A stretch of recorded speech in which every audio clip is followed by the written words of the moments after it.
Salut, c'est Jérôme et aujourd'hui je voudrais t'inviter à regarder l'interview de Michael Bourgeois, un expert sur Make, un expert en no-code et qui, plus est, a créé son propre logiciel, son propre SaaS et ça depuis plusieurs mois maintenant.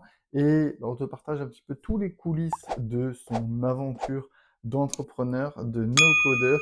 Alors, si tu ne me connais pas encore, moi je m'appelle Jérôme Scat et je partage toute mon expérience sur Amazon FBA, Amazon KDP, Amazon Merchant Demand, le Print on Demand d'Amazon. Et en même temps, je partage un petit peu toutes les astuces, les hacks et les autres personnes que je rencontre au fur et à mesure de mon avancée d'entrepreneur. Et aujourd'hui, encore une fois, je partage quelqu'un qui a énormément de choses à raconter, à partager et gracieusement. Et à la fin de cette interview, en plus, on a un petit cadeau pour toi, donc reste bien jusqu'à la fin. Bienvenue sur Cockpit Lab. Aujourd'hui, j'ai le plaisir d'accueillir Michael Bourgeois. Salut Michael, comment vas-tu? Salut Jérôme, ça va très bien et toi? Ça va, merci. Alors, merci d'avoir accepté mon invitation. Dans cette interview, on va parler d'automatisation, de no-code, de LinkedIn, de création de contenu et surtout de ton logiciel SaaS. L'objectif de ces prochaines minutes sera de découvrir ton parcours, ton démarche d'activité, ton business, tes galères. C'est ça qui m'intéresse. Et surtout, toutes les informations que tu jugeras utiles de nous partager. Est-ce que c'est OK pour toi, Michael? C'est OK pour moi, ouais. Alors, top. Michael, en quelques mots, est-ce que tu peux te présenter? Ouais, donc je suis lillois, j'ai 39 ans, j'ai 3 enfants, dont un petit de 19 mois, donc une vie familiale bien remplie, même si les 2 premiers sont avec leur maman et je les ai un week-end sur 2, mais j'en ai quand même un à la maison à temps plein, donc ça prend tout de même du temps. J'habite à côté de Lille, donc une petite ville à côté de Lille et voilà, j'ai un parcours, je vais pas dire atypique, mais qui a bien évolué depuis que j'ai commencé à travailler, donc on aura l'occasion d'en reparler après, j'imagine. OK. Et j'ai fait des études d'abord en conception mécanique, un DUT et une licence, avant de travailler durant une dizaine d'années, puis de revenir en école à 31 ans et après voilà, j'ai découvert le no-code à ce moment-là. OK, top. Et comment est-ce que toi, t'es tombé vite fait dans le code? Enfin, comment est-ce que tu as fait cette reconversion du coup? Ouais, bah, en fait, j'ai fait une reconversion. Pourquoi? Parce que j'ai fait un DUT pour pas faire une école prépa afin d'aller en école d'ingé. École d'ingé en 2005 dans laquelle je suis rentré, sur concours. Malheureusement, c'était bien, c'était en alternance et la boîte que j'avais trouvée pour faire mon alternance m'a planté au dernier moment. Du coup, pas d'école d'ingé, donc j'ai fait une licence et j'ai pas voulu continuer après en master, donc j'ai travaillé, 10 ans en tant que d'abord dessinateur projeteur, même si très vite j'ai eu une casquette de responsable bureau d'études dans une société familiale et après j'ai été embauché dans, un cabinet de conseil pour faire, du conseil en ingénierie mécanique, dans des grosses boîtes, de la région, lilloise. Donc, OK, d'abord des boîtes avec des petites missions et après très vite une grande mission dans le ferroviaire et j'ai fait ça pendant plus de 4 ans. Donc au total dans cette, boîte de conseil, j'ai bossé 5 ans. Donc 4 ans pour un client en particulier. J'en ai eu marre, donc je suis parti dans un bureau d'études, pour refaire ce que je faisais de mieux, via mes formations initiales, donc de la conception, en études avec des projets pour des industriels. Petit à petit, je suis passé de dessinateur projeteur à chargé d'affaires, puis, vraiment presque commercial et j'ai décidé de retenter l'école d'ingénieur que j'avais pas pu faire en 2005 et donc en 2016, j'y suis enfin arrivé et j'ai fait cette école 10 ans plus tard. Cette fois-ci via une coupure avec le FONGECIF et c'était plus en alternance, du coup, c'était 18 mois temps plein, en fait. Il y avait, plus de 12 mois, d'école, de théorie avec des entrecoupés de stages et de projets et après il y avait une alternance que j'ai pu faire dans ma boîte et OK, c'est durant cette expérience en école que j'ai découvert le no-code pour un projet parce que j'avais choisi une option, entrepreneuriat, pour mon diplôme d'ingé, qui était un diplôme d'ingé généraliste et comme j'avais une forte appétence pour l'entrepreneuriat, les startups et cetera, vu que j'habite à côté d'un incubateur qui s'appelle Euratechnologies, j'ai voulu, aller voir ce que ça donnait du côté entrepreneuriat, comment on monte une boîte et cetera et c'est là où j'ai découvert le no-code parce que pour construire un produit, il faut savoir coder, mais je ne le savais pas. J'avais des bases HTML, CSS, je m'étais formé, mais pour aller plus loin en PHP, par exemple, c'était compliqué. Donc j'ai découvert à ce moment-là Bubble, qui pour moi était le premier outil no-code que j'ai découvert. Donc en OK, 2018, à la fin de ma formation et après voilà, j'ai commencé à travailler en start-up. OK. Donc tu as vraiment un parcours de enfin, ça doit être compliqué à écrire ton CV. Et à C'est ça. Il l'expliquer faut savoir surtout. quoi mettre en avant et comment l'expliquer. Ouais, c'est ça, exactement. C'est surtout ça, ouais, tout à fait. Ok, Michael, avant de parler de ton SaaS, j'aimerais qu'on parle un peu de nos codes. Ou attends, non, en fait, si tu me permets, est-ce que parce que ton logiciel et ton SaaS, Scribecast, c'est presque immédiat, mais il va falloir un petit peu laisser le temps à la magie de se faire. Et si tu veux bien, en fait, on va sélectionner un podcast et tu vas nous montrer un petit peu ce que fait Scribecast et on le laissera tourner et on reviendra juste à la fin de cette interview pour voir un petit peu la magie de Scribecast. T'es d'accord? Yes, avec plaisir, avec plaisir. Donc déjà, juste pour introduire, hein, pour les gens qui ne connaissent pas, je vais raconter l'histoire après la genèse de Scribecast. Mais Scribecast, c'est un logiciel, on peut dire Scriptcast aussi, c'est un logiciel qui permet, via un abonnement, d'accéder à du contenu depuis un podcast. Donc de créer, à partir d'une transcription qualitative, des contenus additionnels, marketing, etc., on va les voir. Donc de manière très simple, hein, vous voyez, vous pouvez récupérer un résumé, des idées de titres, une newsletter, un article de blog depuis un épisode de podcast. Donc la clientèle, c'est avant tout des créateurs de podcasts, mais aussi des podcast managers qui ont leurs propres clients qui leur demandent de faire ça. Je vais raconter l'histoire tout à l'heure. Pour l'instant, on va Oui. partir directement dans le vif du sujet et cliquer sur Générer maintenant Ok.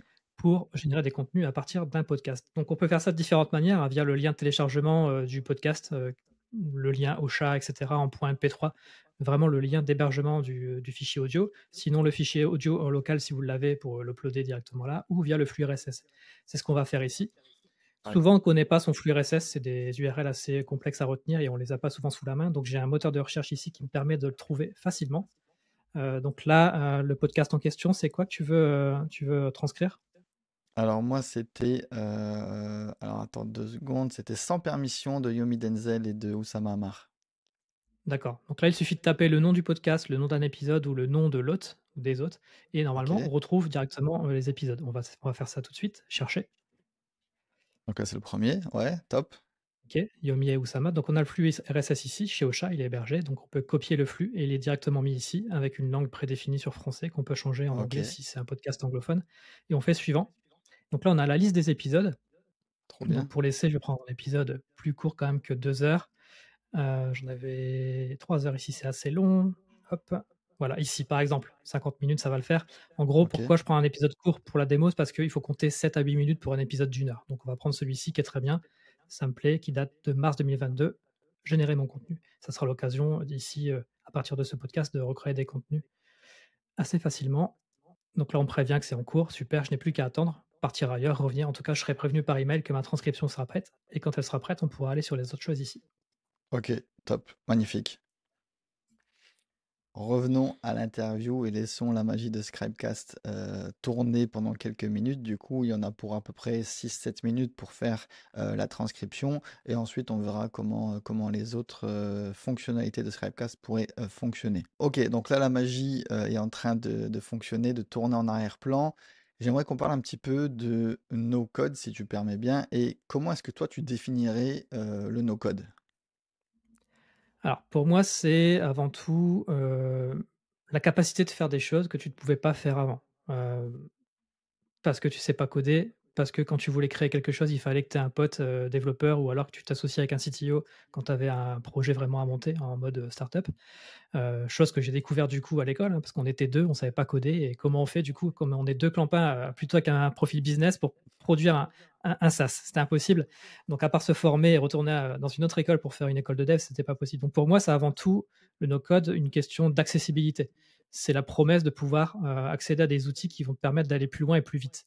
Tu as une certaine rapidité de développement qui est là aussi au rendez-vous parce qu'une fois que tu as pris l'outil en main, alors certains sont difficiles, hein, comme Bubble, c'est pas le plus simple à prendre en main dès le départ, il faut s'y former, il y a une courbe d'apprentissage quand même qui est là au rendez-vous. Mais en gros, avec un bon mois de formation, tu es déjà capable de créer un produit à la fin de ta formation. Donc rapidité de développement, ce qui permet aussi de réduire les coûts. Lorsque tu as besoin de développer quelque chose, déjà tu réduis les coûts, pourquoi? Parce que tu le fais toi-même, donc tu embauches pas un stagiaire ou un autre développeur pour le faire à ta place, voire même un freelance, donc ça réduit les coûts à ce niveau-là. C'est pas une ressource supplémentaire à prendre et quand bien même c'est toi qui le fais, ça réduit les coûts parce que tu réduis les temps aussi. Pour développer un même produit, par exemple, si je prends une fonctionnalité de login avec un identifiant mot de passe ou un login SSO Google, un développeur va mettre un certain temps à le développer même s'il utilise des frameworks, alors que si tu le fais avec Bubble, en quelques clics, c'est fait et potentiellement même en ligne. Donc ça va très vite. Donc au-delà de la rapidité de développement, tu as des gains de coût parce que ça va plus vite à mettre en place. Ok, Donc pour moi, le no-code, ok. c'est ça, c'est vraiment un écosystème d'outils qui te permettent de faire les choses par toi-même et d'aller beaucoup plus vite, sans forcément y passer trop de temps au niveau de la formation. Donc pour toi, c'est vraiment ça les principaux avantages du no-code? Ouais, et surtout, le fait de répondre à quelque chose, tu as une idée, tu peux créer un MVP avec Bubble. Tu as un souci de process que tu veux automatiser parce que tu veux pas refaire les choses toi-même à plusieurs reprises, tu peux très bien prendre du Zapier ou du Make pour créer des automatisations qui vont te permettre de faire les choses automatiquement et ça encore une fois de manière très rapide pour le peu que tu te sois formé sur les outils. Ok. Pour moi, dis-moi si je me trompe, mais pour moi, le no-code, c'est quand même plus assimilé à, comme tu le disais tout à l'heure, à des profils un petit peu biz versus des techs qui peuvent commencer leur MVP, qui peuvent mettre en ligne leurs produits assez facilement, mais sur lesquels c'est pas vraiment un produit fini. Qu'est-ce que tu en penses de ça du coup? Alors, effectivement, à la base, c'est plutôt des profils non tech qui vont se diriger vers du no-code. Pourquoi? Parce qu'il y a eu une grosse vague avec le confinement, et cetera, de gens qui voulaient se reconvertir et ont découvert le no-code à ce moment-là. Donc, ce sont beaucoup de profils non tech qui s'y sont penchés. Mais très vite, les techs, les vrais devs ont vu aussi l'intérêt de faire du no-code et de faire appel à des outils de no-code. Euh, Tout simplement parce que par le fait que ça aille plus vite, ça leur permet de tester des choses de manière plus rapide avec des protos, de faire des MVP en interne dans les boîtes, etc. Pour pouvoir, pourquoi pas, après développer la chose réellement, mais au moins de pouvoir soit en interne créer quelque chose de rapide en mode proto ou des MVP pour un client à leur montrer quelque chose de fonctionnel. Là, c'est le souci que j'avais eu aussi en école d'ingé, c'est que j'avais tout fait du coup, mes maquettes sur Figma, on avait fait des animations, et cetera, du SaaS qu'on avait l'intention de produire sur Figma. Ça avait un beau rendu, mais ça ne fonctionnait pas. Alors qu'avec un Bubble, tu le fais très rapidement et tu peux montrer ça à un client quand tu es freelance, par exemple. Ok. Et du- à ton avis, c'est quoi le- le scénario ou enfin, non, plutôt, c'est quoi les cas d'usage les plus communs dans le no-code et dans ce que tu peux voir au quotidien, entre guillemets, dans l'univers no-code? Alors, les cas d'usage, il y en a 2. Il y a d'abord pour ceux qui veulent avoir des produits finis et ceux qui veulent automatiser les tâches. Sur les produits finis, les choses les plus communes que l'on voit, c'est souvent des MVP de plateformes type marketplace ou SaaS justement, et beaucoup de marketplace. On a une idée, on veut mettre en relation des gens avec d'autres personnes. Très vite, on va pouvoir faire ça en mode marketplace. Et je l'ai moi-même fait avec une plateforme qui s'appelle welovepodcast.fr, qui tourne toujours et qui met en relation des gens justement qui écrivent des contenus pour les podcasteurs, des gens qui vont faire le montage, des gens qui vont faire le mixage audio, etc., pour des créateurs de podcasts. Donc, c'est une plateforme qui met en relation ces deux typologies de prestataires et de clients. L'idée de Scribecast, justement, vient de là à la base. Et il y a d'autres choses qu'on voit beaucoup en termes d'automatisation. Ça peut être d'abord des automatisations pour faire des choses simples mais récurrentes, chronophages mais simples, de type aller enregistrer dans un Google Drive un dossier ou le créer automatiquement en fonction d'une situation, d'un email reçu, etc. Je reçois un email avec un certain objet, l'objet, je vais le prendre. En tout cas, je vais prendre sa pièce jointe, je vais aller le classer dans un Google Drive. Choses qui sont très simples à faire manuellement, mais qui prennent du temps et qui n'ont pas de valeur ajoutée. Après, ça peut être des choses beaucoup plus complexes, comme le fait de créer, par exemple, automatiquement des plaquettes de présentation en PDF pour un client, et tout le corps de cette plaquette va être allé recherché dans je sais pas, une base de données Airtable, par exemple, et mis en forme dans cette plaquette pour après être envoyé par email au client final. Donc ce sont des tâches qui sont là aussi très longues à faire de manière manuelle et ça te permet de gagner un temps fou et d'avoir les choses quasiment instantanément. Moi, ce que j'aime beaucoup faire, c'est aussi relier, Stripe à Make pour avoir, justement des informations, supplémentaires sur, par exemple, mon Discord. Automatiquement, quand j'ai un client qui s'abonne sur Stripe, j'ai une notification Discord qui remonte et ça passe, par Make avec un webhook. Ok, donc là, sur un truc aussi simple qu'une notification, tu vas pas faire un développement et tu vas plutôt passer par du no-code avec Make, c'est ça? Ouais, ouais, tout Ok. simplement. Pourquoi je l'ai fait? Parce qu'on peut le faire en direct, via l'outil, Stripe avec Discord, hein, ça se branche entre eux. Mais moi, je voulais avoir un message plutôt personnalisé, donc c'est moi qui récupérais l'information de Stripe via Make et après j'envoie dans Discord en mélangeant un peu cette info et en la remaniant pour avoir vraiment l'info que je désire. Ok. Et ça, ça t'a pris, je sais pas, moi, peut-être 2 minutes 50 à le faire, c'est ça? Hop, aujourd'hui, oui, clairement, le système de notification là, oui, c'est quelques minutes. Ok. clair. Et versus un développeur, ça lui aurait pris peut-être une demi-journée à faire ça. Alors quand même pas une demi-journée parce qu'effectivement, ce sont des choses qui sont assez bien documentées maintenant via les API. Donc quelqu'un qui sait Surtout avec coder et Stripe. intégrer des API dans son code, voilà. Et surtout avec Stripe, ouais, qui a une belle documentation, C'est- ça peut aller vite, mais ça va au-delà de quelques minutes quand même, oui. Ok, d'accord. Pour toi, c'est quoi le scénario le plus what the fuck, le plus incroyable ou le plus tordu que tu vu, que tu dû à concevoir ou alors que tu as vu peut-être sur LinkedIn ou voilà, dans ta carrière?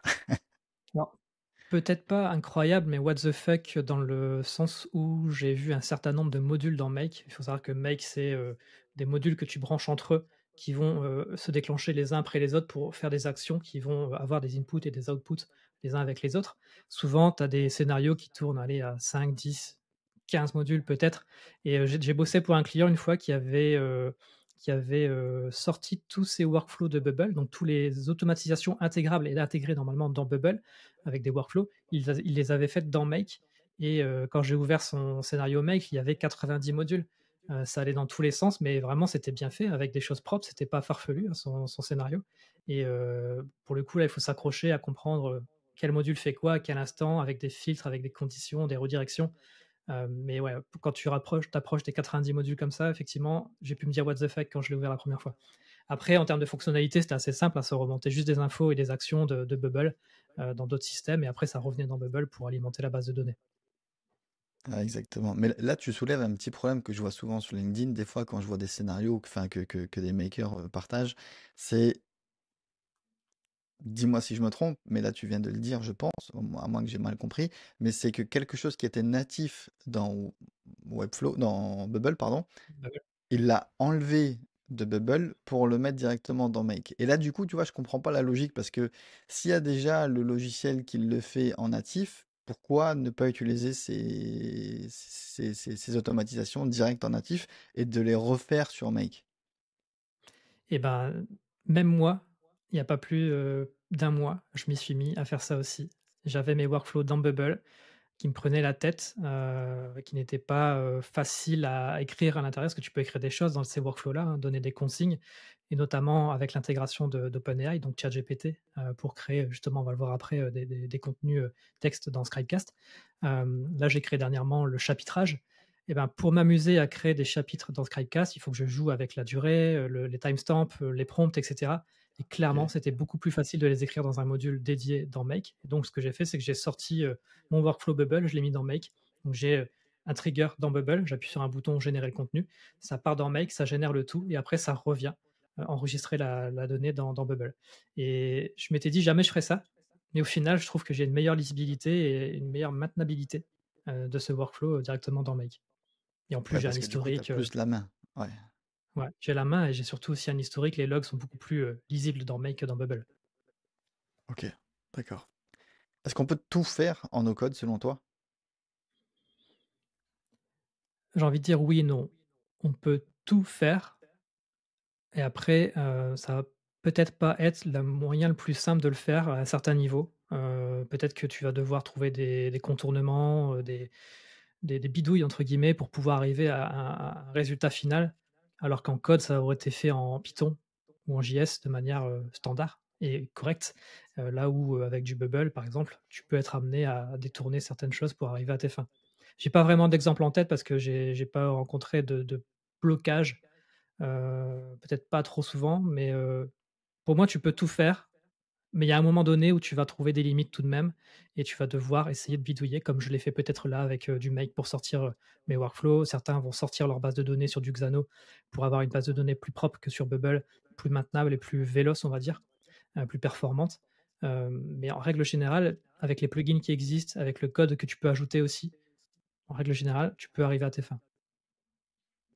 Ok, mais là, tu me dis que tu sors de Bubble, qui est un outil no-code, pour aller vers du Make, pour avoir plus de visibilité, qui est aussi un outil no-code. Donc, tu arrives Mmh. toujours à contourner les choses avec, en prenant le problème peut-être à l'envers ou différemment. Et du coup, tu arrives quand même à concevoir, enfin, à résoudre ton problème avec du no-code. À aucun moment, en fait, tu te dis, là, je suis dans la merde, il faut que je prenne un développeur. Il y a toujours un système ou une solution avec du no-code. Il y a toujours. Maintenant, comme je disais, pour aller plus loin, tu pourras intégrer du code et ce qu'on appelle du coup du low code versus du no code. Et il y a beaucoup de boîtes maintenant qui recherchent, des gens pour travailler sur du Bubble par exemple ou autre, hein, mais j'ai toujours exemple avec Bubble. Mais du coup, ils recherchent, non pas des product builders comme moi j'ai pu l'être en freelance il y a encore peu de temps, mais ils vont chercher des développeurs, des vrais, qui savent utiliser Bubble. Simplement pour aller plus vite en conception de MVP, de proto, et cetera, mais pour avoir cette logique de code qui te permettra derrière d'anticiper certains problèmes et de construire de manière propre et efficace ton produit dès le départ. Bon, les amis, en faisant le montage de cette interview avec Michael Bourgeois, je me suis rendu compte que ma Riverside a complètement craqué et toute ma piste vidéo et audio n'a pas été enregistrée au bout de 18 minutes. Donc j'ai dû un petit peu bidouiller, refaire les interviews de mon côté parce que je n'avais pas envie de redemander à Michael de reprendre encore une heure et demie de son temps pour nous partager tout ce qu'il nous avait déjà partagé. Donc j'espère que ce petit couac ne te dérangera pas. Mais en tout cas, je t'invite à ne pas faire la même erreur que moi, c'est-à-dire à ne pas utiliser une version bêta, parce que j'ai utilisé comme un idiot la version bêta de Riverside, et ben clairement, ça va pas fonctionner. Donc voilà, donc ne faites pas cette erreur et ne prenez pas des versions bêta pour vos prods et avec des invités aussi prestigieux que Michael Bourgeois et Scribecast. En tout cas, je vous laisse continuer cette interview. Ok, Miguel. Alors, est-ce que selon toi, tout le monde peut faire du no-code? Yes, pour moi, tout le monde peut faire du no-code. Pourquoi? Parce que je l'ai vu tout simplement, hein. J'ai fait du no-code, enfin, en tout cas, j'ai appris à me perfectionner sur Bubble avec, Otto, lors d'un bootcamp en 2021 et il y avait avec moi dans le comment on peut appeler ça? Une classe, une team, des personnes qui venaient vraiment du monde extérieur, qui n'étaient pas geeks à la base et qui finalement ont su, bon, un peu difficilement, hein, il faut vraiment s'accrocher, prendre en main l'outil Bubble. Difficilement, pourquoi? Parce qu'ils n'avaient pas ce mindset et cette logique des algorithmes, de base de données. Qu'est-ce que c'est une base de données? Comment ça fonctionne les relations entre les données? Les algorithmes, c'est quoi le déclenchement d'un trigger? Qu'est-ce qui va entraîner derrière et cetera? Donc quand tu sais pas ça, forcément, tu as du mal à comprendre les concepts qui peuvent être impliqués dans des développements de no code, que ça soit sur du web app avec Bubble ou des automatisations aussi avec Make, hein. Mais ça s'apprend. Il y a pas de difficulté à apprendre, tout s'apprend. Certains auront plus de facilité et c'est pour ça que je dis toujours aujourd'hui les meilleurs no-codeurs sont des développeurs. Parce qu'ils ont déjà tout ce bagage technique, en eux, ils savent comment ça fonctionne, pourquoi ils font les choses en fait, c'est ça surtout, c'est pourquoi tu fais quelque chose et derrière quand tu sais pourquoi tu le fais, ben, tu sais comment le faire et du coup, tu as pas de problème. Mais ça s'apprend. Ok, très clair. Mais alors, du coup, est-ce que tu penses que c'est une compétence qu'il faut absolument savoir maîtriser et que tout le monde devrait apprendre à faire du no-code? Pour moi aujourd'hui, ouais, ça fait partie des choses que l'on doit savoir faire, surtout en étant développeur, encore plus. Encore une fois, ça te permet de gagner du temps. C'est comme si, je sais pas moi, comme si tu étais, écrivain mais que tu t'amusais encore à écrire sur du papier, alors ça a son charme.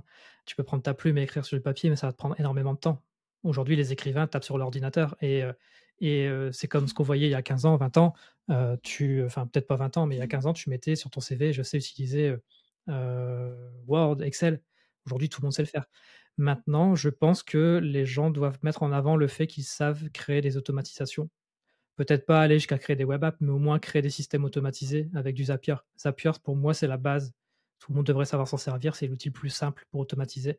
Peut-être trop simple à mon sens, parce que c'est pour ça que je suis allé sur du Make après, mais en tout cas Integromat à l'époque et voilà. Zapier, ça reste pour moi la base que tout le monde devrait, acquérir et aussi pouvoir comprendre ce qu'est une API, comment ça fonctionne.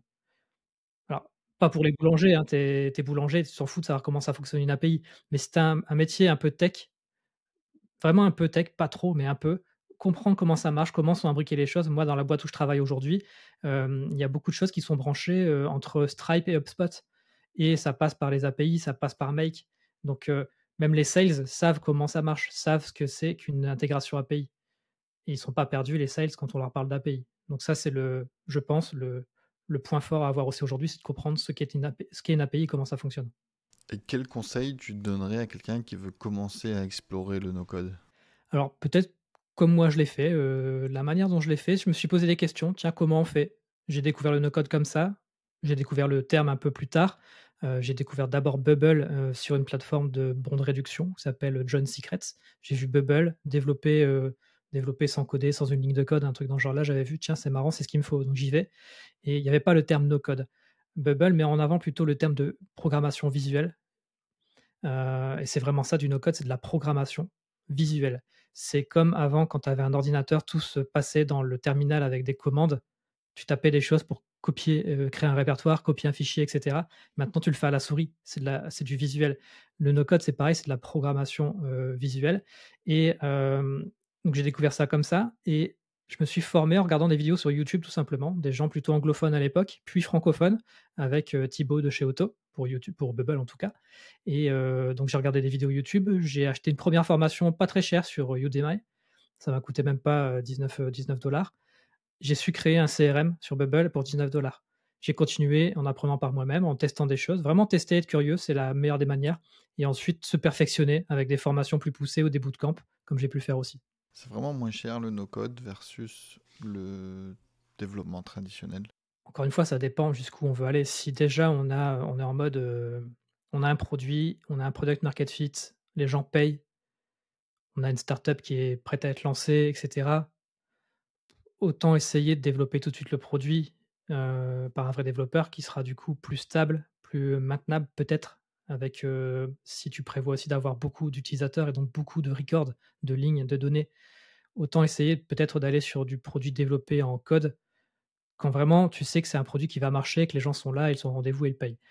Tant que tu es pas sûr que ça va pas marcher, tant que tu es pas sûr que les gens vont payer, passe par du no code. Parce qu'encore une fois, tu vas le faire tout seul, donc sans ressources supplémentaires, tu vas le faire plus vite, donc ça coûte moins cher. Et c'est des abonnements, c'est des logiciels qui marchent avec, c'est du principe de SaaS, hein, donc tu payes un abonnement. Bubble, ça me coûte 32 $ par mois. Bah, pour 32 $ par mois, je peux développer un produit. Voilà. Du Make, c'est pareil, du Make, c'est 10 $ par mois.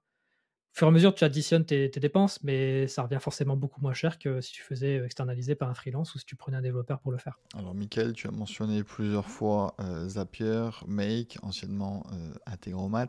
Est-ce que, du coup, ma question à $1 million, c'est Make ou Zapier? Make.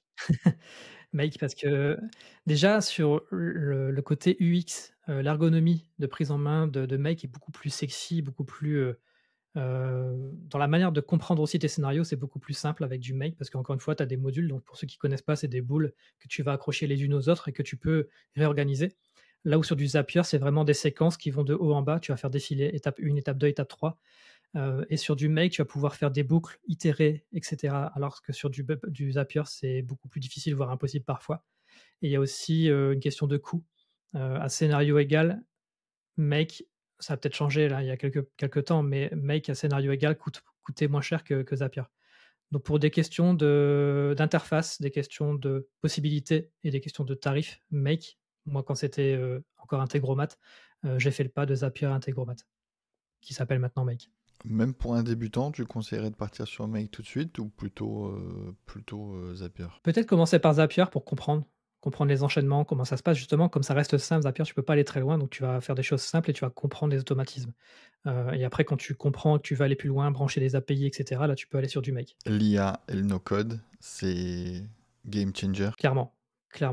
Pour la petite histoire, moi comme je le disais, j'ai créé ma plateforme We Love Podcast pour mettre en relation des prestataires dans l'univers du podcasting et des hôtes de podcast. Parce que moi-même j'écrivais des résumés, j'écrivais des transcriptions à la main, je faisais de la prise de notes, je donnais des idées de titres, j'écrivais la timeline avec les timestamps, le chapitrage en gros du podcast.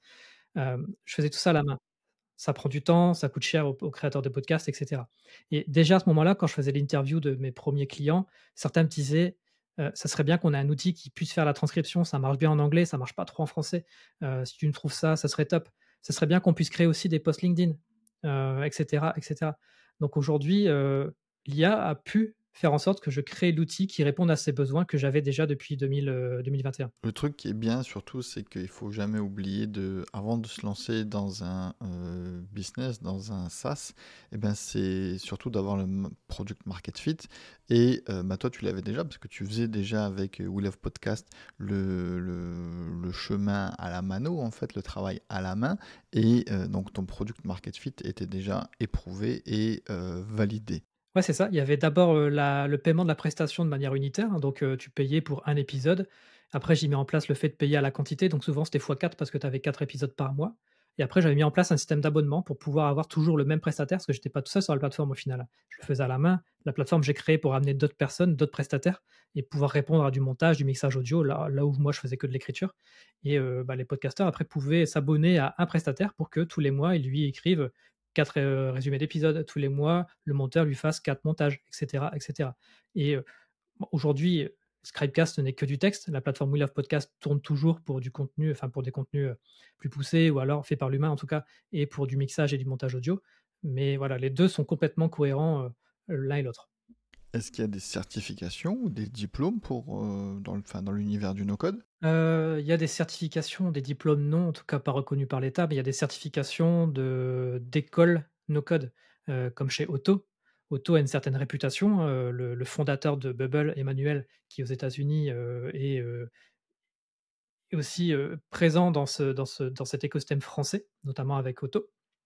Il y a Cube, enfin il y en a plein maintenant qui s'y sont mis pour former les gens sur du Bubble ou d'autres logiciels. Moi, c'est ma spécialité, donc je ne parle que de Bubble et de Make. Mais oui, tu peux avoir des certifications. Bubble a sorti, lui-même ou elle-même sa propre certification pour pouvoir certifier que les bubblers sont, à certains niveaux. Et sur Make, j'ai suivi aussi des formations diplômantes, certifiantes chez Contournement, donc j'ai des certificats niveau 1, niveau 2, niveau 3, et cetera. En tout cas ceinture blanche, noire, bref, chez Contournement, c'est des ceintures. Et j'ai aussi des certifications, qui sont émises par Make. Chez Make, tu peux te former, tu as des systèmes de formation chez Make et je me suis formé. Moi, j'ai le level 4 avancé. Ils ont sorti un niveau 5 que je n'ai toujours pas fini par manque de temps. Mais ouais, tu peux te former et c'est en tout cas une manière aussi de montrer à tes clients, si tu es freelance, que tu maîtrises au moins la théorie. La pratique, tu le montres avec ton portfolio. Michael, là, ça fait quasiment 30 minutes qu'on parle de no-code et en fait, je viens de prendre conscience que je fais du no-code depuis plus de 10 ans, j'ai envie de te dire, même peut-être 15, parce qu'en fait, mon premier site était en WordPress et WordPress, finalement, c'est du no-code. Ouais, clairement. Ça te permet de monter un site. Bon, on parle d'hébergement quand même, parce que ton site, il faut l'héberger, donc il faut que tu prennes un serveur FTP, tu l'héberges chez OVH. C'est pas du code, mais ça fait un peu partie du dev. Là, aujourd'hui, les outils no-code récents, ce ne sont que des outils SaaS et en règle générale, tu ne fais rien à part payer un abonnement. Voilà, c'est la différence, la grosse différence avec les outils qu'on pouvait connaître avant. On est que toi et moi, tu vois, il n'y a personne qui écoute, il n'y a personne qui regarde ce podcast ou cette interview. Euh, Qu'est-ce que tu penses sincèrement de Shubham Sharma? J'aime bien. J'aime bien. En plus, il est sympa pour l'avoir rencontré en vrai à 2 reprises, il est sympa en plus, donc c'est, quelqu'un de passionné et qui sait transmettre, qui est très pédagogue, il fait des belles vidéos, il se casse la tête pour faire du beau contenu, donc j'aime bien. Après, il y a tout, beaucoup à la base, il était beaucoup orienté productivité. Le no-code est arrivé ensuite. Entre les 2, il y a eu du Notion. Il était très fan de Notion. Comment je peux avoir un deuxième cerveau et mettre tout ce que j'ai en tête sur du Notion?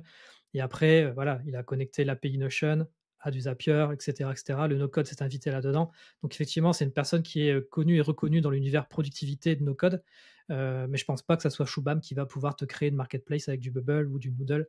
Lui, il est plus orienté sur des automatisations et de la productivité. Mais j'aime bien ses contenus. Effectivement, il est très connu parce qu'il est très visible, quoi.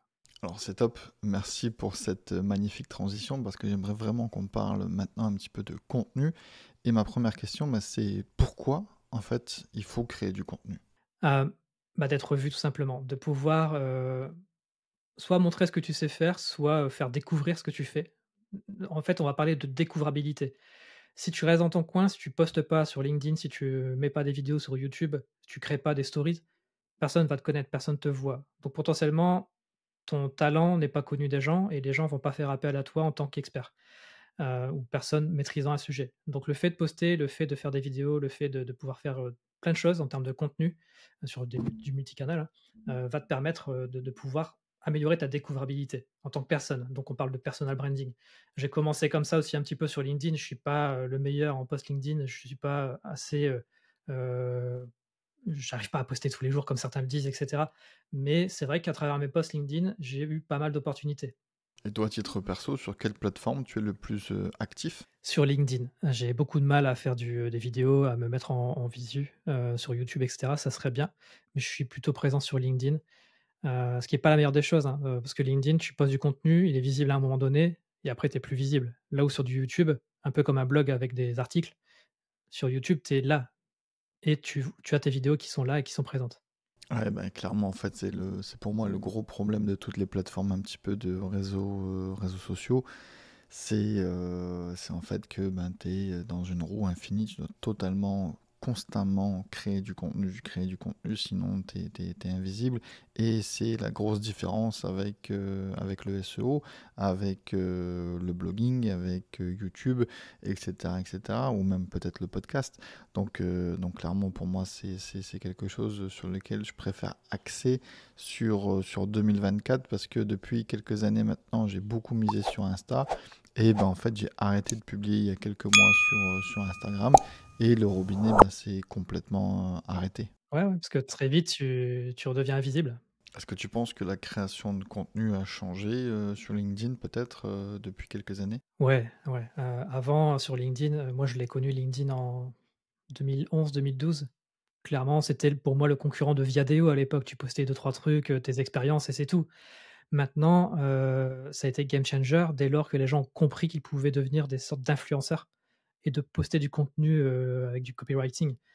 C'est devenu quasiment un art. Il y a des formations sur LinkedIn, comment poster, comment écrire. Donc, oui, ça a beaucoup, beaucoup changé alors qu'au tout début, c'était plus, tiens, on participe à un événement, on fait ceci, on fait cela et on n'amenait pas les gens à faire beaucoup de commentaires, on n'amenait pas les gens à rentrer dans le débat. Là, clairement, aujourd'hui, c'est ce qu'il faut faire. Mais au-delà de ça, c'est aussi se construire une audience. Si tu veux vendre quelque chose, c'est bien de le montrer, mais si tu n'adresses pas ton message à la bonne audience, ça sert à rien. Donc il faut aussi que tu puisses être en relation avec des personnes proches, en tout cas ta cible, c'est comme ça qu'on appelle ces gens-là, c'est la cible. Il faut que ta cible soit dans ton réseau proche, parce que le contenu que tu vas créer, ça sera pour cette cible-là. C'est un peu le système du, tofu, mofu, bofu, hein. Tu vas poster des contenus, OK, en mode tofu pour tout le monde et après tu vas descendre en mode, mofu pour pouvoir les convertir sur une newsletter parce que c'est ta cible, elle t'aime bien, elle te suit, donc elle va te suivre ailleurs que sur LinkedIn via une newsletter, par exemple et après, voilà, bofu. Dans la newsletter, tu vas parler potentiellement d'une formation que tu vas sortir. Tu en parles aussi forcément sur LinkedIn, tu vas amener d'autres personnes, mais c'est comme ça que tu fonctionnes, c'est via cet entonnoir-là. Est-ce que tu peux me parler rapidement du multiformat, en gros du recyclage du contenu sur différentes plateformes, dans différents formats, etc., etc. Ouais. Hem, Moi, au début, le recyclage, ça me parlait pas du tout et j'ai découvert ça, via un podcast que j'écoutais qui s'appelle toujours Indie Makers de Martin Donadieu, où il interrogeait des gens comme moi, en fait, hein, qui lançaient leurs propres produits, leurs propres SaaS et qui en vivaient. Alors moi, j'en vis pas, loin de là, mais qui arrivaient du coup à vivre de leurs propres produits développés en mode solo, des Indie Makers. Hem, c'est dans sa newsletter que j'ai découvert, qu'il avait la manière de pouvoir aussi, récupérer des contenus audio et de les transformer dans sa newsletter en chapitres. Donc il arrivait à expliquer de quoi il parlait dans son audio et cetera, donc ça me donnait envie d'écouter et c'est aussi dans cette newsletter-là qu'à un moment donné, il a demandé: «Tiens, je cherche quelqu'un pour écrire des résumés. Qui veut essayer de le faire?» Donc je l'ai fait pour lui, un podcast, 2 podcasts et cetera et en créant les résumés, je me suis rendu compte que, ben, finalement, le résumé, c'est propre à Spotify, c'est propre à Apple Podcasts, c'est ta description d'épisode, c'est ce qui va te référencer sur les plateformes, c'est ce qui va te permettre d'être trouvé, mais sur la plateforme de recherche de podcast. C'est ce qui va pas te permettre d'être trouvé sur Google. Donc on s'était dit: «Il faudrait aussi que tu puisses faire des contenus type article de blog depuis tes épisodes». Donc il avait trouvé un rédacteur de contenu qui écrivait des articles de blog. Là où moi je faisais la transcription, les timelines et cetera pour son podcast, certains faisaient des articles de blog. Il y en avait même un qui faisait son montage, qui était aussi bon en vidéo et transformait du coup, comme tu le fais aujourd'hui, la vidéo qui était enregistrée de son podcast en vidéo TikTok, en réel et cetera. Donc vraiment, lui, il arrivait à repurposer, en anglais c'est le terme, c'est le repurposing, son contenu audio en vidéo, en texte, en SEO, en mots-clés, de différentes manières. Donc c'est vraiment important de faire du multicanal et surtout, ça te permet d'adresser aussi un public, qui n'est pas forcément peut-être sur LinkedIn, donc de les adresser sur Instagram avec des shorts. Enfin voilà, il y a plein de manières de faire et d'être présent sur du multicanal pour adresser différentes cibles, avec un même contenu. Alors j'interromps juste cette interview 2 secondes pour vous dire que vous pouvez vous inscrire sur cockpitlab.io/mastermind. C'est gratuit. Vous allez avoir plein de membres sur lesquels vous allez pouvoir vous appuyer pour répondre à vos questions de e-commerce, de Amazon FBA, de Shopify, de WooCommerce et même de SEO ou de no-code. Donc c'est entièrement gratuit. L'idée, c'est simplement de partager un maximum entre nous afin qu'on évolue et devienne meilleur dans ce qu'on fait. Le lien est juste en description, ou alors encore une fois, c'est cockpitlab.io/mastermind. Alors, partant de ce constat, pourquoi est-ce que les créateurs de contenu ne le font tout simplement pas? Ça demande du temps, tout simplement. Si je garde l'exemple du podcast, déjà enregistrer, créer un podcast, ça prend du temps parce qu'en amont, tu as ta préparation d'épisode à faire, trouver les invités, préparer l'épisode avec les invités, trouver des questions à lui poser, s'informer sur ce qu'il fait avant. Derrière, après, toi, par exemple, là, tu auras certainement du montage à faire, donc ça prend du temps. S'amuser à écrire aussi, écrire, c'est un art. Donc si tu as pas le temps et en plus tu sais pas le faire, tu vas pas le faire. Donc tu vas pas aller créer un post LinkedIn sur la base de ton podcast. Tu vas pas aller créer un short ou un réel sur la base de ton podcast parce que tu auras pas le temps ou pas la compétence. Michael, tu viens de nous partager quand même pas mal d'informations, pas mal de valeurs et pas mal d'expérience sur le no-code, sur la création de contenu, etc., etc. Et j'aimerais maintenant qu'on parle un petit peu plus de toi, de ton SaaS, de ton logiciel, de Scribecast. Est-ce que tu peux nous dire exactement c'est quoi Scribecast ou Scribecast? Alors, comme je le disais, quand je faisais de la prestation de service en écriture de contenu pour podcast, résumé, transcription, prise de notes, timeline, chapitrage, tout ce que tu veux, mais à base de podcast, on m'a parlé du fait d'avoir des transcriptions avec des outils de speech to text qui marchaient bien, mais en anglais, pas forcément en français. On m'a parlé du fait de pouvoir, comme on vient de le dire ici, reposter des contenus type post LinkedIn à la base provenant d'un podcast et de sa transcription. D'où les prises de notes que je faisais. Ça prenait beaucoup de temps. C'était techniquement difficile à faire seul. Donc, j'avais gardé ça sous le coude et quelque temps plus tard, ma plateforme We Love Podcast tourne toujours, mais je l'ai un peu délaissée parce que je suis pas très passionné par ça non plus. C'est pas, pour moi, un enjeu de business. Mais quand j'ai découvert, la capacité, la possibilité aujourd'hui de faire ça, directement, je me suis dit: «Tiens, c'est le moment pour moi de créer un SaaS». Donc vraiment un système via abonnement qui te permettra de faire les choses seul en autonomie et rapidement, là où avant il fallait que tu passes par une prestation de service. Donc Scriptcast, c'est ça, ça te permet tu déposes ton audio, comme on l'a fait tout à l'heure, on va voir le résultat.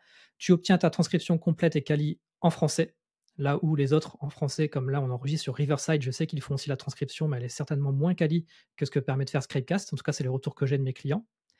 Et ensuite, tu peux générer à la volée ce que tu veux. Un résumé, du chapitrage, des mots-clés SEO pour les moteurs de recherche, Apple Podcasts, Spotify, une idée de contenu, je dis bien une idée et pas un contenu complet d'articles de blog ou de newsletters, parce qu'après il faut que tu ajoutes aussi ta patte, il faut que tu amènes, aussi du sens à ce qui est écrit, hein, mais au moins tu as déjà la structure, tu as plus qu'à la compléter et ça te permet d'avoir tout ça de manière quasiment instantanée et de manière très rapide, pour pas très cher du coup par rapport à une prestation de service. J'ai interviewé mes premiers clients sur We Love Podcast. L'un d'eux, Alex Collivet, de SaaS Connexion, m'avait parlé de GPT-3. Il m'avait dit: «Regarde du côté de GPT-3, on parle de post LinkedIn depuis tout à l'heure. Regarde GPT-3, ils peuvent faire des choses». Mais GPT-3, ce n'était pas ChatGPT. GPT-3, c'était juste une API. Seulement les développeurs connaissaient ça. Moi, j'ai essayé de m'y mettre, je connaissais pas trop à l'époque, j'ai pas réussi à m'y mettre. Quand ChatGPT est sorti, en novembre de l'année passée, il y a 1 an et demi bientôt, je me suis remis dedans. Je me suis dit: «Tiens, il y a une API, il faut que j'essaye de la brancher sur les outils que je suis en train de créer».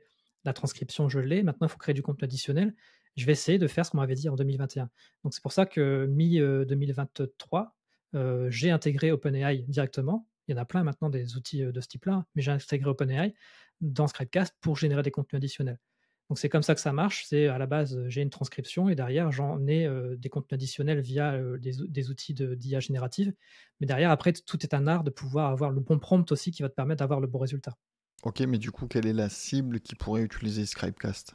Alors ma cible au départ, c'était complètement, la cible que j'avais dans We Love Podcast, des créateurs de podcasts qui n'avaient pas le temps de faire les choses par eux-mêmes et qui passaient par des prestataires. Au lieu de passer par We Love Podcast, ils passeraient par Scribecast pour les contenus texte. J'ai découvert qu'il y avait une autre cible, voire 2. Ce sont les labels, les maisons de production de podcasts. Dans mes clients, j'ai la chance d'avoir Orso Media qui produit une vingtaine de podcasts, hein, donc tous ne passent pas par Scribecast, mais une bonne partie et Orso Media utilise cet outil, pour avoir des transcriptions justement, parce que derrière ils aiment bien avoir, aussi les sous-titres pour les vidéos, enfin au moins ils ont du contenu texte. Ils utilisaient un outil interne et quand ils ont testé, Christopher a testé, le CEO, Scribecast, il m'a dit: «Ton outil, en niveau de qualité de transcription, il est meilleur que ce que j'utilise aujourd'hui, donc je vais te prendre un abonnement». Donc directement, il a pris un abonnement pour 1 année. Ça, c'est cool et 3e cible du coup, ce sont les podcast managers. Il y a beaucoup maintenant de gens qui sont podcast managers à la base, qui étaient et qui sont encore des assistants virtuels, assistantes aussi virtuelles, et qui ont beaucoup, pour la plupart maintenant, ce rôle d'assistant pour des podcasteurs, un peu comme je faisais moi-même avant, sans l'être, et qui ont le rôle de pouvoir créer du contenu pour les podcasts, pour améliorer la découvrabilité d'un épisode, d'un podcast, etc.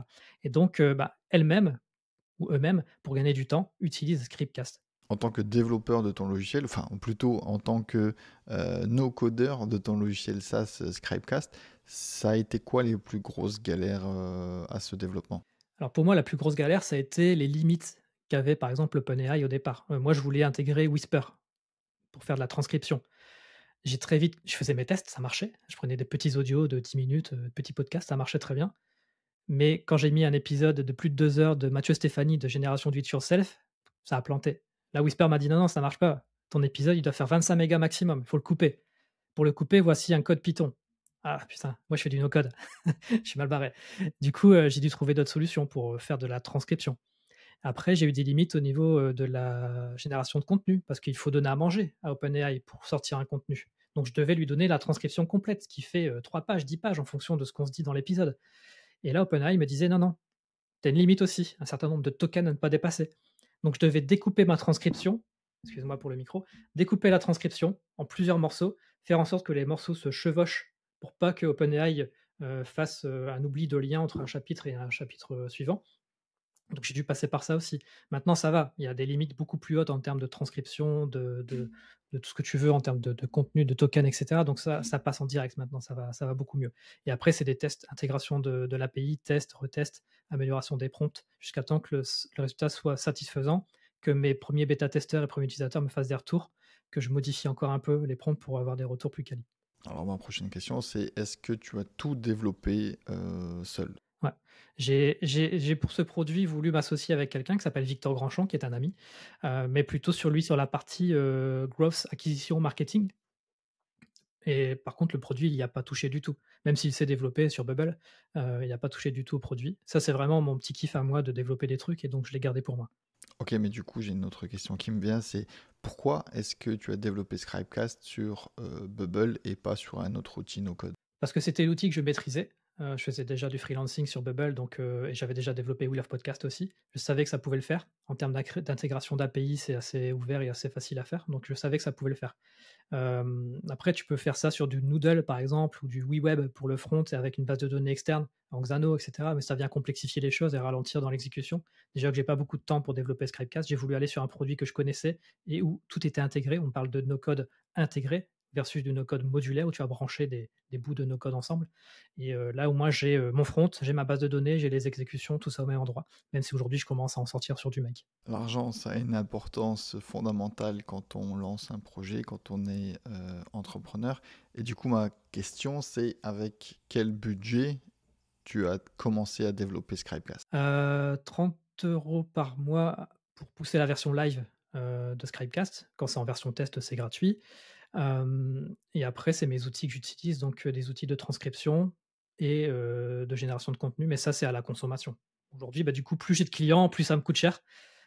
J'ai un beau petit paquet maintenant à donner à chacun d'eux, mais il faut faire de la marge. Là, la marge, j'ai un prix qui est pas cher sur Scribecast et ça me permet pas d'avoir une marge, qui est quand même bénéficiaire, mais pas ouf non plus. Mais voilà, faut pas croire que, je m'enrichis grâce à Scribecast. C'est avant tout un business qui me permet de m'amuser. Et combien de temps tu as mis pour développer Scribecast? Encore une fois, comme We Love Podcast, ça a été plus long que prévu. Pourquoi? Parce que je n'y étais pas à plein temps. We Love Podcast, je l'ai fait en 3 ou 4 mois, alors que tu peux le faire en 3 semaines, clairement, hein. Et Scribecast, pareil, je m'y suis mis en juin et j'ai dû sortir la première version bêta, c'était durant l'été. Bêta fermée durant l'été, donc ouais, 1 mois et demi, 2 mois, parce que je fais beaucoup de tests justement et beaucoup de crash tests avec, les limites que m'imposaient les outils de transcription et OpenAI. Mais après, une fois que j'avais trouvé comment chanter ces limites-là, j'ai poussé la bêta fermée à mes utilisateurs, bêta-testeurs, et après la V1 en septembre. Alors, est-ce que Scribecast ça a changé, ça a été modifié? Est-ce que tu as fait concrètement des pivots depuis le lancement de Scribecast? Le business model a évolué dans le sens où c'était un SaaS par abonnement. Tu accédais à tes contenus que tu créais dans Scribecast avec ton abonnement. Le problème, c'est que j'ajoutais des contenus additionnels. Au départ, je n'avais que le résumé plus les titres et après j'ai ajouté, le chapitrage, j'ai ajouté l'article de blog, j'ai ajouté la newsletter. Et ça, moi, ça me demande des frais supplémentaires vu que tu génères encore en continu des contenus sur OpenAI. Derrière, ça me coûte plus cher. Donc au final, le 1er plan, il est à 15 €, mais si tu génères beaucoup, beaucoup de contenu, bah, moi, ça va me coûter peut-être pour la même chose, le même prix, voire plus. Donc j'ai dû ajouter un système de crédit. Et aujourd'hui, ton abonnement te permet d'avoir du temps pour transcrire tes contenus audio. Donc 1 heure d'audio, ça te décompte 60 minutes sur ton premier plan. Et après, tu as des crédits IA pour générer des contenus additionnels. Un résumé, c'est un crédit. Des titres, c'est un crédit, etc., etc. Et tu es limité dans le premier plan à 50 crédits, donc 50 contenus additionnels en gros. Largement de quoi faire pour 4 épisodes par mois. Je me suis assuré de ça. Mais ça me permettra après d'ajouter encore d'autres choses plus costauds, plus gourmandes en crédit. Et surtout, les gens n'avaient pas besoin, pour certains, de générer tous ces contenus additionnels. Ils ne voulaient que la transcription. Donc je me suis dit, c'est pas logique de faire payer la même chose à des gens qui me demandent beaucoup de ressources versus ceux qui me demandent juste de la transcription. Ouais, c'est clairement toujours une galère le pricing. On imagine quelque chose qui peut correspondre à tout le monde, voilà, qui va pouvoir satisfaire l'ensemble de nos clients en fonction des plans, tout en étant scalable, mais en même temps peut-être de prendre des choses à la carte, etc., etc. Donc c'est vraiment une belle galère. Et moi-même, j'avais bien galéré et je m'étais bien pris la tête sur mon logiciel SaaS pour les vendeurs Amazon. Donc clairement, c'est une belle prise de tête, surtout quand on a derrière de la consommation et des ressources qui en dépendent. Là, j'arrive sur de la facturation à la conso, c'est ce que je suis en train de développer. Pour ceux qui ont des petits budgets, des petits besoins aussi en termes d'audio, des petits podcasts, un podcast par mois d'1 heure, il ne faut pas prendre un abonnement à 15 € qui te permet d'aller jusqu'à 6 heures. J'en ai eu 2 comme ça qui ont churn. Ils ont churn, 2 clients qui ont churn parce qu'ils n'ont pas assez de contenu, qui leur justifie un investissement mensuel. Donc je vais aller sur de la conso à la minute et ce qui permettra pour eux d'avoir des petits montants. Donc la minute, au final, le ratio minute va coûter plus cher pour eux. C'est toujours pareil, hein, un abonnement à la minute, ça te coûte X. Là, ça va coûter plus cher, mais ils vont pouvoir s'y retrouver pour moins de 10 € par mois, voire 5 € par mois, pouvoir créer leur transcription assez facilement et générer des contenus additionnels. Alors avoir un bon produit, c'est la base, c'est déjà super, d'accord? Mais ensuite, il faut des clients. Et comment est-ce que toi, tu as fait pour mettre en place des stratégies pour augmenter le nombre d'utilisateurs, le nombre d'inscriptions, de leads et surtout aussi la notoriété de Scribecast? C'est le plus difficile, c'est le plus difficile.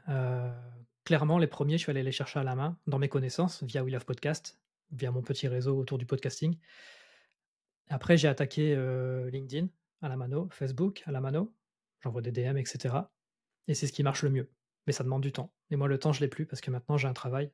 J'étais freelance, ça me demandait déjà pas mal de temps. Maintenant, j'ai un CDI, donc clairement, la journée, je ne peux plus, m'occuper de Scribecast et de faire de l'acquisition. Donc, entre-temps, j'avais utilisé, des outils, d'automatisation justement, d'envoi de DM sur LinkedIn, voilà, de demande de connexion. Ça marche assez bien, mais ça prend du temps tout de même et encore une fois, pour moi, il y a rien de mieux que d'aller chercher les gens, à la mano et d'avoir de l'ultra personnalisé. Sinon, si tu envoies des emails, ça marche, hein, le cold mailing, ça marche, mais il faut faire des vrais beaux cold mailing, des vraies séquences, chose que je n'ai toujours pas faite. C'est comme ça que ça a marché pour moi, c'est, aller chercher les gens à la mano. Après, il y a eu du bouche à oreille, après il y a eu des interviews de ce type-là, comme on fait aujourd'hui, qui ont fait écho. Je suis dans 4 ou 5 podcasts cette année. Voilà, donc effectivement, ça permet d'amener les gens, par le bouche à oreille. Après, ce qui peut marcher, c'est le SEO, mais là, il faut un blog et blog que je n'ai toujours pas écrit non plus. Ouais. Et du coup, c'est quoi les outils que tu utilises au quotidien? Alors au début, j'ai utilisé Wallaxy, anciennement, Prospectine, que je connaissais parce qu'avant j'étais sales dans une startup, donc j'utilisais, ça pour vendre mon SaaS. Donc j'ai utilisé Wallaxy, demande de connexion, DM et cetera. Hem, on a tenté avec, Victor de faire du cold mailing avec, Instantly. Instantly qui est très simple d'usage à paramétrer et cetera pour faire du cold mailing avec, beaucoup, enfin pas de la masse, mais, certaines limites quand même quotidiennes d'envoi de mails. Je les ai pas reprises depuis.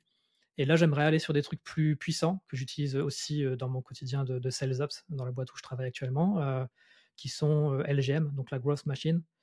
La Growth Machine qui marche très bien, où tu peux intégrer aussi maintenant d'envoi de vocaux directement sur LinkedIn automatisé. Enfin, c'est assez puissant et pourquoi pas l'Emlist pour du call mailing, quoi. Ah, m'en parle pas, c'est une vraie galère. Il faut trouver les emails. Il y a des combines pour trouver les emails, mais il faut encore, le temps de pouvoir, mettre sa liste d'emails au propre et cetera, donc je me suis construit une sorte de mini CRM aussi pour gérer tous mes contacts, donc il faut être au carré. Mais ça demande du temps et encore une fois, c'est ce qui me manque le plus aujourd'hui.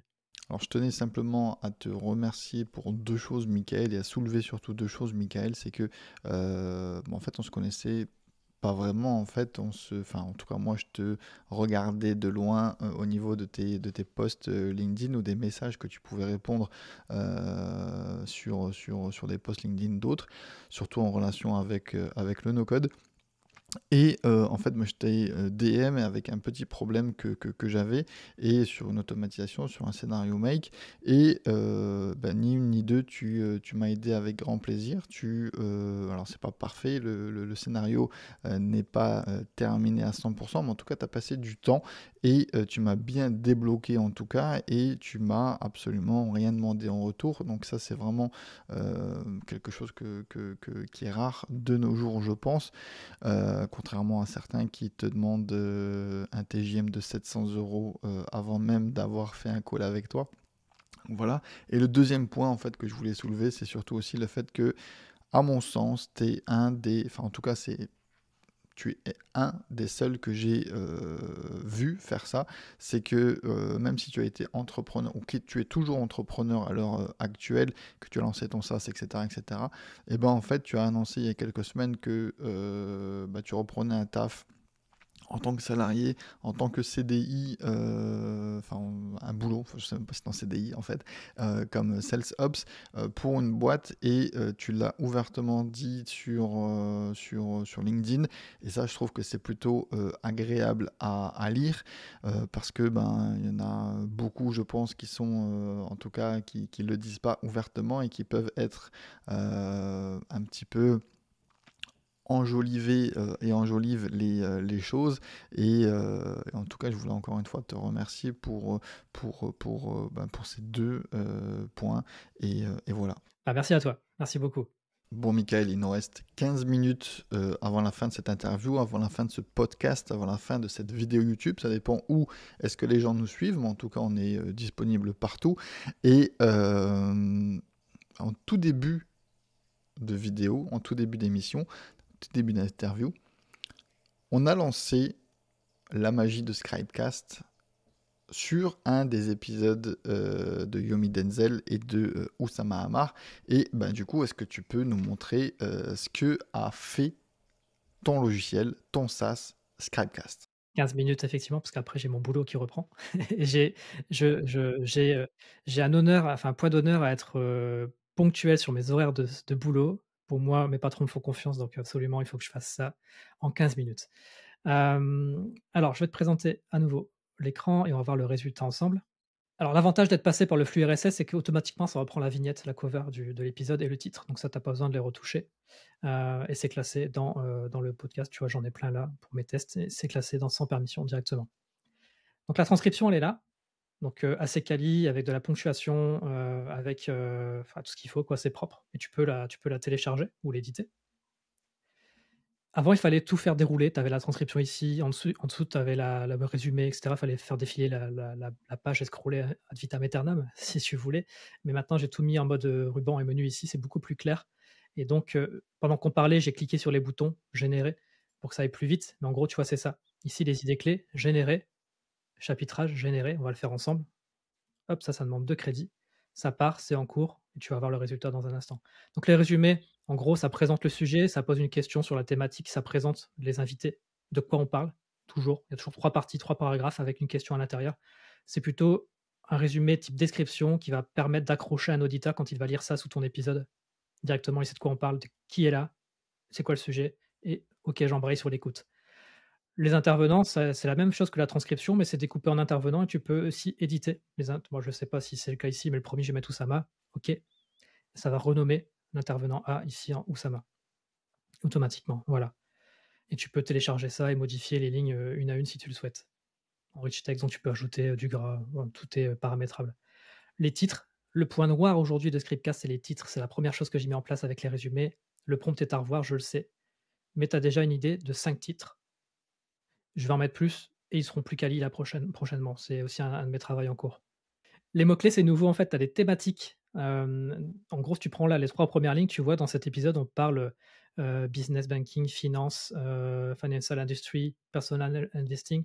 C'est en anglais, mais c'est les thématiques, les topics que tu peux reprendre parce que l'épisode parle de ça. Et c'est vrai, on parle de crypto, etc. Donc, c'est les choses qui ont été détectées ici dans l'épisode. Économie, etc. Les mots-clés, c'est vraiment des mots-clés qui vont te permettre d'être retrouvés par les auditeurs sur les barres de recherche d'Apple Podcast ou de Spotify. À l'inverse des mots-clés SEO pour Google, c'est pas les mêmes choses.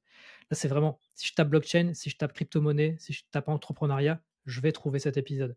Je peux aller plus loin avec des mots-clés qui sont liés. Par exemple, stratégie d'entreprise, recrutement d'équipe, guerre en Ukraine. C'est tous des sujets qui sont traités, mais qui ne sont pas les thématiques principales de cet épisode.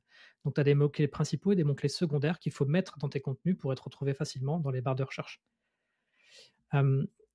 Les idées clés, c'est de quoi on parle? La liquidité, le marketing, la blockchain et l'apprentissage continu, la croissance, entreprise et recrutement. De quoi on parle sujet par sujet dans cet épisode et il y a un topo derrière. Ça te permet aussi de rebondir sur un sujet clé, de le mettre en avant dans d'autres contenus type post LinkedIn, etc. si tu le souhaites. Vraiment d'avoir ça sous les yeux et de pouvoir rebondir. Si tu veux parler de changements globaux et de gouvernance, ben voilà. Tu sais qu'à l'intérieur, on parle de la Chine et du déclin potentiel de l'influence occidentale. Sans écouter. Chapitrage, c'est nouveau aussi, c'est en bêta, c'est gratuit, 0 crédit, on va le faire ensemble, on va le tester. C'est ce qui va te permettre d'avoir ta timeline. En gros. J'ai eu du mal à le faire. Avant, je le faisais à la main et on me payait pour ça. Là, de manière automatisée, j'avais du mal à le sortir. J'ai enfin réussi. J'espère, on va le voir tout de suite. En attendant, je vais pouvoir aller sur réseaux sociaux. Post LinkedIn, tweet. Tweet, aujourd'hui, il n'y en a qu'un, parce que je pense qu'avec un, tu en as assez. Tu peux le réécrire en le copiant ou en le téléchargeant, il n'y a pas de souci. Mais pour les posts LinkedIn, ici, j'ai mis un générateur de post LinkedIn en fonction du type de post, humoristique, informatif, etc. Du style de post qui est différent du type, instructif, inspirant, introspectif, de la longueur du post et du type de vouvoiement, de tutoiement. Et ça te permet de générer des contenus comme ça, tu en mets autant que tu veux pour un crédit. Et tu vois là, j'ai un post LinkedIn écrit avec les codes, les paragraphes, les bullet points, les emojis, des hashtags, voilà, une question. Les codes du post LinkedIn sont repris ici.